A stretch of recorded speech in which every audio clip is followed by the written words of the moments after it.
family? It's the one and only, your friend, your homie, Juice. Bang, we back at it. If you're new to the channel, welcome.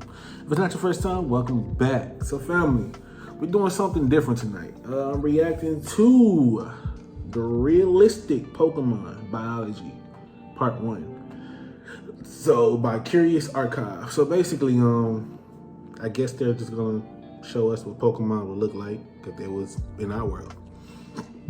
Damn, I got the hiccups that kind of hurt. So yeah, let's just get straight into it. But before I press play, I need you to like, comment, subscribe. Let me know what y'all want me to get into next. Subscribe if you want to support the boy. I truly appreciate it. And drop these likes on these videos, man. I don't know what y'all into. I don't know what y'all not into. I need y'all to succeed. Help me, please. All right, let's get to it, man.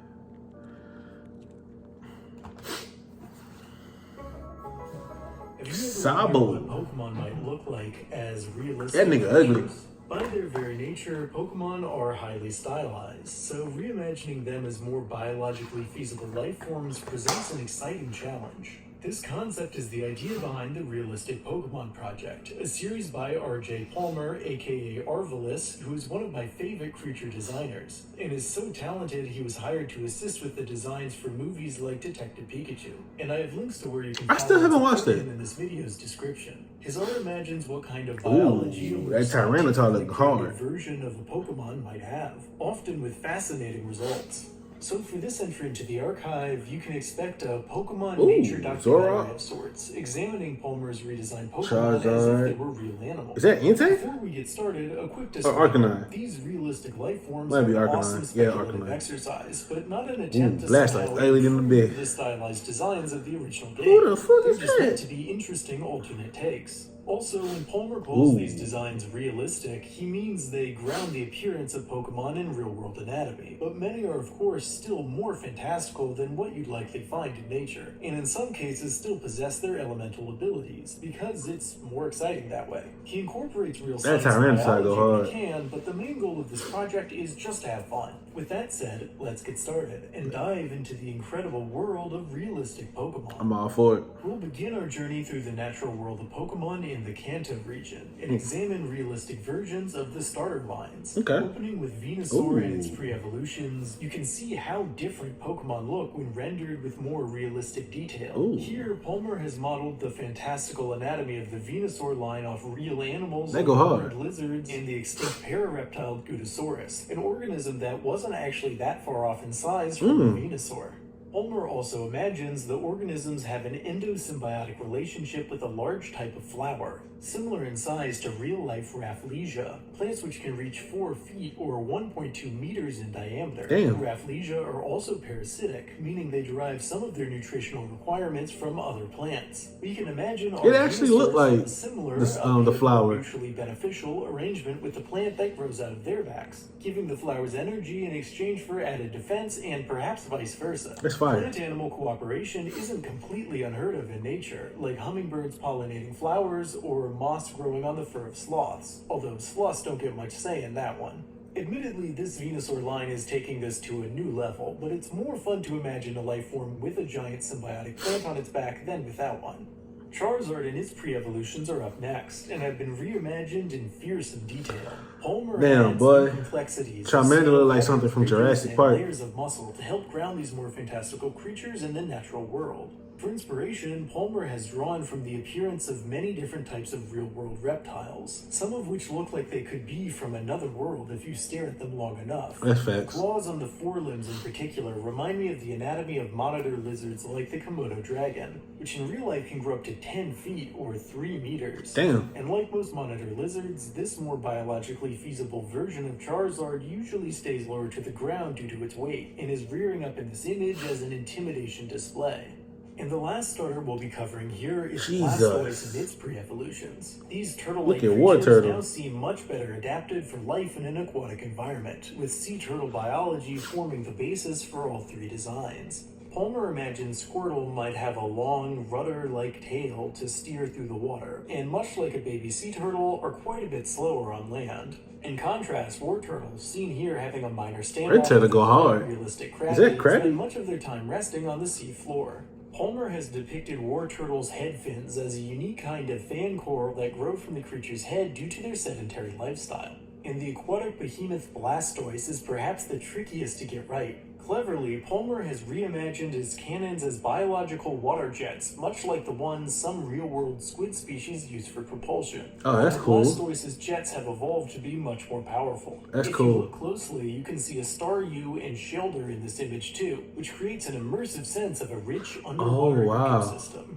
Moving past starters, interestingly, Palmer reimagines Dragonite as a giant amphibian, taking inspiration from the Japanese giant Them niggas salamander, ugly now. basing Dragonite's earlier forms, Dratini and Dragonair, off salamander tadpoles. In nature, some salamander tadpoles do feature frill-like structures on the sides of their heads, which do look somewhat like Dratini's little side crests. Strange though it might sound, in the real world these body parts are actually the salamander's external gills. Since salamanders are one of the few real-world animals, I don't like how Dragonite looks. Transforms into a reptilian-looking one. It's a pretty clever fit for a more biologically feasible version of Dragonite. And while real-world Japanese giant salamanders, of course, aren't actual dragons, they might well be the next closest thing.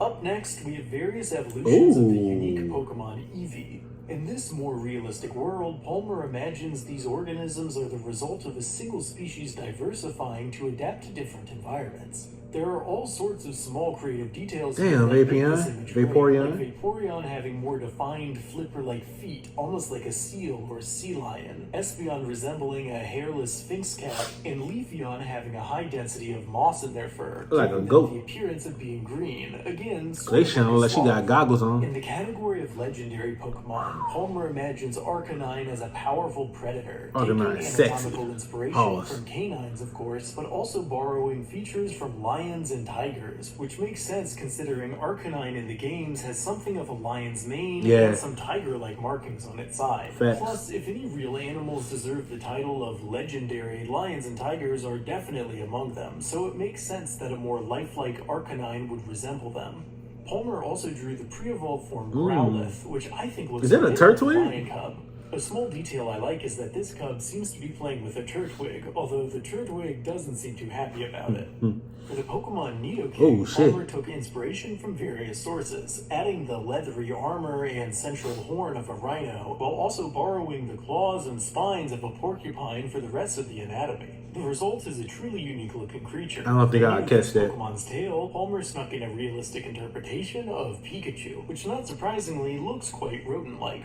In the realm of flying types, Palmer has converted Honchkrow into a much more biologically feasible-looking creature. An impressive feat, considering how stylized Honchkrow are in the game. Honchkrow fire. Their beards have been reimagined as part of their body that can puff up to attract mates, similar to the displays of some birds of paradise. Their hats have also been reimagined as unique-looking bony plates, which are actually quite similar to the bony plates on the heads of real-life cassowaries. Honchkrow probably be number 2.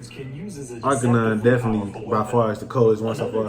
Oh shit! To make realistic is Garchomp, who happens to be one of my personal favorites. Jesus! This version is an imposing carnivore, imagined as a fusion of a theropod dinosaur and some kind of shark, just on land. In fact, I could imagine this strange predator stalking the sands. He look like a menace. Definitely one realistic Pokemon which might be dangerous to encounter in nature. Hell yeah! Another dinosaur-like Pokemon, but with some intriguing influences, is Scyther, depicted here looking quite different from its original design. Like an alien. The creature's forms in this version resemble those of a mantis, although this reinterpretation also has some pretty clear theropod influences as well. Its wings are depicted as a kind of back sail, almost like a thinner version of the sails on the backs of dinosaurs like Spinosaurus. A pretty inventive reimagining.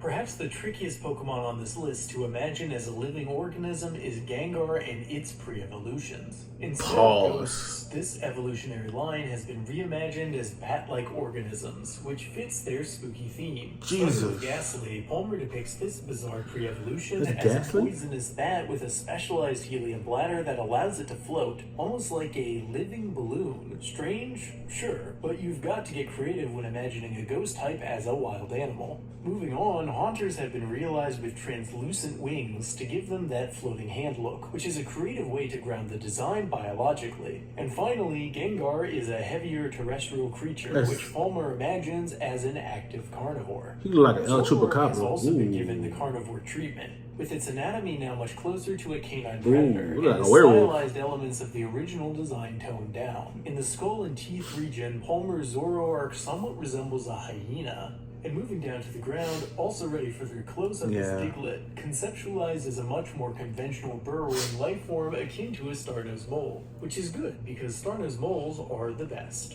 Returning at last a legendary Pokemon, this awe-inspiring reimagining of Reshiram focuses on the avian qualities It's of fire. the legendary to create a Like something from Monster Hunter. taxonomically consistent design. An ancient and powerful being in the games, this portrayal likewise takes inspiration from the anatomy of extinct proto-birds and early avian dinosaurs, just scaled up. I thought he to said epic Kanto. proportions. One extra world-building detail How are these is niggas that not from Palmer Kanto? imagines the silver bangles on its neck were offerings from early humans who worshipped it like a deity.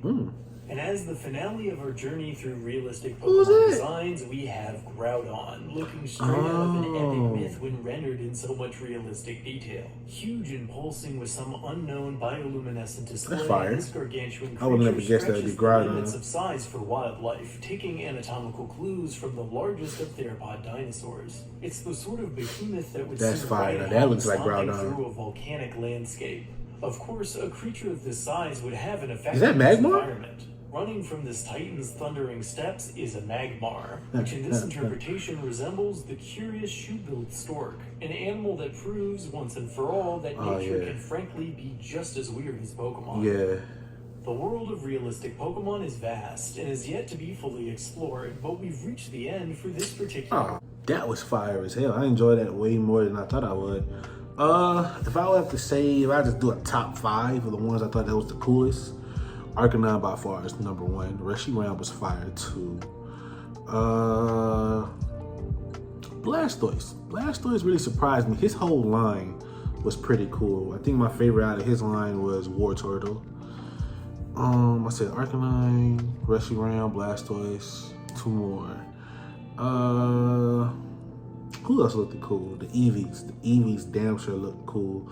And ironically, Espeon made the most sense. Like, I'm like, Espeon is damn near a real cat in our world. Honchkrow. Honchkrow was fire. The fact that he made everything work and translate over to something real, fire. So yeah, we definitely gonna check out his work. I'm gonna put the link to this page and see if I can find the link to the actual artist in the description below. Let me know who y'all thought, which Pokemon y'all thought was the coolest looking one in the video. Let me know in the comments below if y'all want me to do part 2. Yeah, just get it to 10 likes and I'll do part 2 because I'm actually pretty interested in this. So yeah, stay blessed, never stress. If you made it this far, I appreciate y'all. Juice out.